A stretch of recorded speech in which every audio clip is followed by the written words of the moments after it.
Students, welcome to my channel news and classes. आज हम लोग डीके गोयल की बुक के चैप्टर थर्ड एडमिशन पार्टनर का क्वेश्चन नंबर 28 सॉल्व करेंगे। इसमें मेंशन है A and B are partners sharing profits and losses in 3:2. They admitted C into partnership for 1/6 in the profits. C pays in cash ₹40,000 for his capital. Goodwill of the firm is valued at ₹25,000, but C is unable to bring his share of goodwill in cash. Pass the necessary guarantees. Question number 28 में कहा गया कि A and B दो partners हैं, इनके profit sharing ratios है 3:2। इन्होंने new partner C को 1/5 पार्टली पार्टनरशिप बिजनेस में इंटर किया है। C ₹40,000 अपने कैपिटल के लिए ब्रॉट इन करेंगे, बट वो अपने प्रीमियम फॉर गुडविल के लिए कुछ भी ब्रॉट इन नहीं करेंगे। C के एडमिशन के समय ₹25,000 goodwill of the firm valued हुई है। इस क्वेश्चन हम लोग सबसे पहले न्यू प्रॉफिट शेयरिंग रेशियोज को कैलकुलेट करेंगे और सैक्रिफाइसिंग रेशियोज को कैलकुलेट करेंगे। उसके बाद हम लोग जनरलिटीज पास करेंगे, बट इस क्वेश्चन में सैक्रिफाइसिंग रेशियोज को कैलकुलेट करने की कोई नीड नहीं है। क्यों?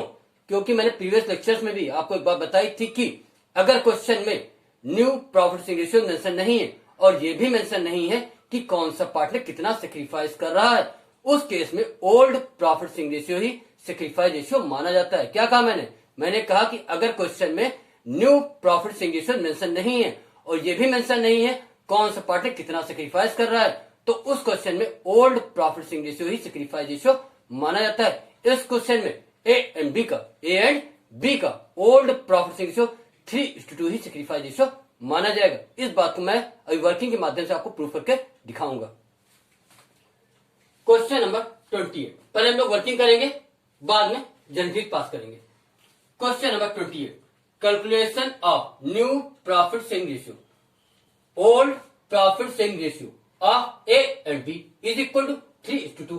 ये रेशियो क्वेश्चन में ही मेंशन है। 3 + 2 5 is equal to 3/5:2/5 means A and B के ओल्ड प्रॉफिट शेयरिंग रेशियो है 3/5:2/5। C comes for 1/5 share. C 1/5 share के लिए बिजनेस में इंटर हुए। सी 1/5 शेयर के लिए बिजनेस में इंटर हुए, तो रिमेन्स कैसे कैलकुलेट करेंगे? रिमेन्स कैलकुलेट करने के लिए हम लोग होल को 1 मान लेंगे और उसमें से C का 1/5 शेयर हम सब्ट्रैक्ट कर लेंगे तो 4/5 रिमेन्स आ जाएगा। दूसरा तरीका मैंने बताया था, उस चीज को भी मैं भी समझाता हूं आपको। Remains is equal to 1 - 1/5। 5 × 5 -1 is equal to 5 - 1/5 is equal to 4/5। क्या कहा? Remains is equal to 1 - 1/5। 5 × 5 -1 is equal to 5 - 1/5 is equal to 4/5। 1/5 की मीनिंग क्या होती है? 1/5 की मीनिंग होती है 1 आउट ऑफ 5। 5 है, इसमें 1 पार्ट सी लेकर अब बचे कितने? 1 2 3 4, तो 4 आउट ऑफ 5 बचे मीन्स रिमेन निकला है अपने आप। 4 आउट ऑफ 5 मीन्स 4/5 है ना। तो ऐसे भी आप निकाल सकते हैं 4/5। एक और तरीका बताया था मैंने कहा था न्यूमरेटर को डिनोमिनेटर से सब्ट्रैक्ट कर दो और उसको न्यूमरेटर के प्लेस पर रख दो और डिनोमिनेटर को ऐसे ही कॉपी कर दो। देखिए 5 - 1 इज इक्वल टू 4 और 5 डिनोमिनेटर को ऐसे ही कॉपी कर दो, तब भी 4/5 ही आएगा। अब बात समझिए, ये 4/5 का जो रिमेन्स पार्ट है उसे ए और बी 3:2 मीन्स 3/5:2/5 के रेशियो में शेयर करेंगे, मीन्स डिस्ट्रीब्यूट करेंगे। मीन्स 3/5 ऑफ 4/5 ए को मिलेगा और 2/5 ऑफ 4/5 बी को मिलेगा। ए शेयर है ना, क्या बताया? 3/5 ऑफ 4/5 जब ऑफ होता है वहां मल्टीप्लाई होता है, मीन्स 4/5 इंटू 3/5। 4/5 इंटू 3/5, 4 3 12 और 5 5 25 इज इक्वल टू 12/25। तो मीन्स ए का शेयर आया है 12/25। फिर समझ लीजिए, मैंने कहा कि ए को कितना मिलेगा? 3/5 of 4/5 means 4/5 into 3/5। A share is equal to 4/5 into 3/5। 4 3 12, 5 5 25 is equal 12/25। A को मिलेगा 12/25 शेयर है ना। बी शेयर, बी को कितना मिलेगा? 2/5 ऑफ 4/5, तो मीन्स 4/5 इंटू 2/5। तो B share is equal to 4/5 into 2/5। 4 2 8, 5 5 25 is equal to 8/25। फिर समझिए, B share is equal to क्या कहा मैंने? 2/5 ऑफ 4/5 मीन्स 4/5 इंटू 2/5। तो B share is equal to 4/5 into 2/5।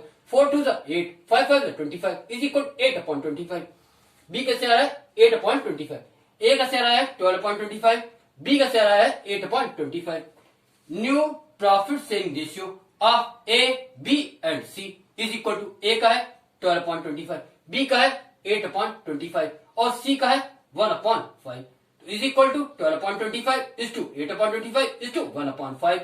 अब हम लोग 25 25 5 का एलसीएम लेंगे जो कि कितना आएगा 25 25 divide 25 is equal to 1 1 into 12 is equal to 12 25 divide 25 is equal to 1 1 into 8 is equal to 8 25 divide 5 is equal to 5 5 into 1 is equal to 5 is equal to 12 is to 8 is to 5/25 is equal to 12 is to 8 is to 5 means A B and सी का new profit sharing ratio है 12 is to 8 is to 5। क्या कहा मैंने? ए B and सी का new profit sharing ratio है 12 is to 8 is to 5। अब हम लोग क्या कैलकुलेट करेंगे? अब हम लोग सैक्रिफाइस रेशियो को कैलकुलेट करेंगे। सैक्रिफाइस रेशियो को कैलकुलेट करने के लिए हम लोग ओल्ड प्रॉफिट शेयरिंग रेशियो में से न्यू प्रॉफिट शेयरिंग रेशियो को सब्ट्रैक्ट करेंगे। Calculation of sacrifice ratio, sacrifice ratio is equal to old profit sharing ratio minus new profit sharing ratio.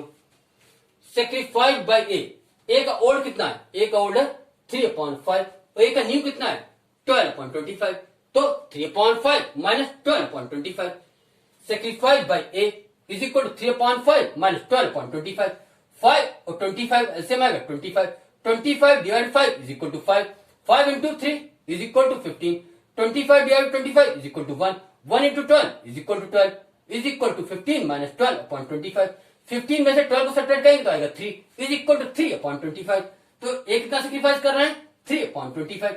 अब सैक्रिफाइस बाय बी, बी का old कितना है 2/5 और B का न्यू कितना है 8/25 तो 2/5 minus 8/25 sacrifice by B is equal to 2/5 minus 8/25 5 और 25 का एलसीएम आएगा 25 25 डिवाइड 5 इज इक्वल टू 5 क्या था 25 divide by 5 is equal to 5 5 into 2 is equal to 10 25 divide by 25 is equal to 1 1 into 8 is equal to 8 is equal to 10 minus 8/25 10 में से 8 को subtract करेंगे तो आएगा 2 is equal to 2/25 B sacrifice कर रहे हैं 2/25 ए सैक्रिफाइस कर रहे हैं 3/25 बी सैक्रिफाइस कर रहे हैं 2/25 sacrifice ratio of A and B is equal to 3 part A के और 2 पार्ट बी के 3 पार्ट ए के 2 पार्ट बी के is equal to 3:2 3 plus 2 5 is equal to 3/5 is to 2/5 means A और बी का सैक्रिफाइस रेशियो आया 3/5 is to 2/5।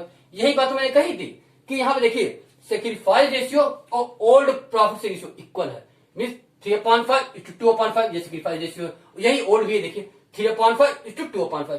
तो ये बात ध्यान रखिएगा स्टूडेंट्स अगर क्वेश्चन में new profit sharing ratio mention ना हो और ये भी मेंशन ना हो कि कौन सा पार्टनर कितना सैक्रिफाइस कर रहा है उस केस में ओल्ड प्रॉफिट शेयरिंग रेशियो ही सैक्रिफाइस रेशियो माना जाएगा। ये बात यहाँ प्रूफ हो गई है ना स्टूडेंट्स।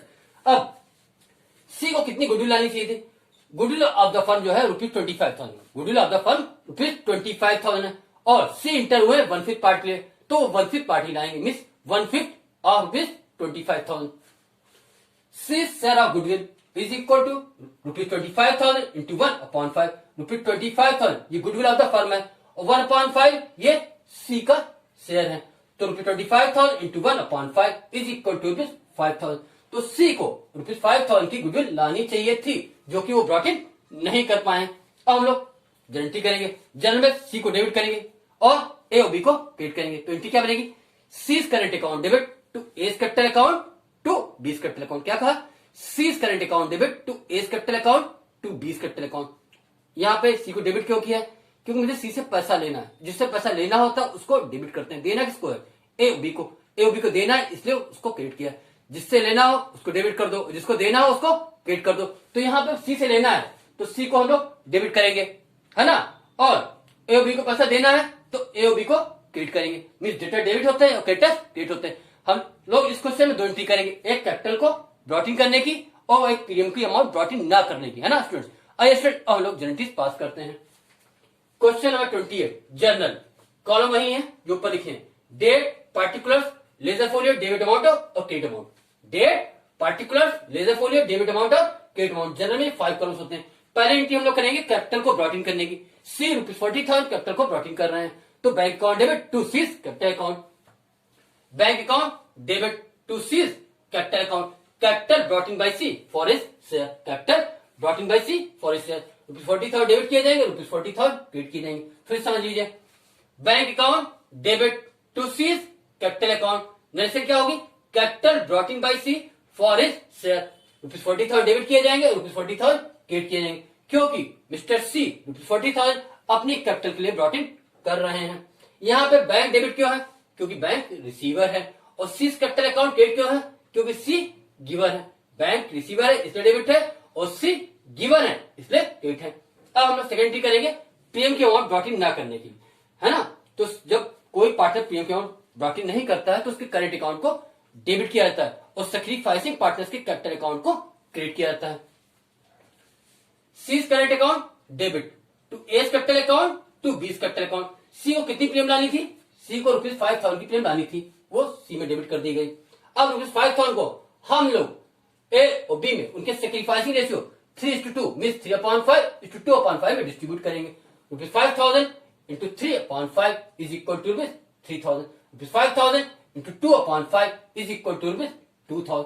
₹5,000 की प्रीमियम में ए को चाहिए थे ₹3,000 और बी को चाहिए थे ₹2,000। फिर समझ लीजिए, सीज करंट अकाउंट डेबिट ₹5,000, क्योंकि उनको ₹5,000 का प्रीमियम लाना था, वो ला नहीं पाए हैं।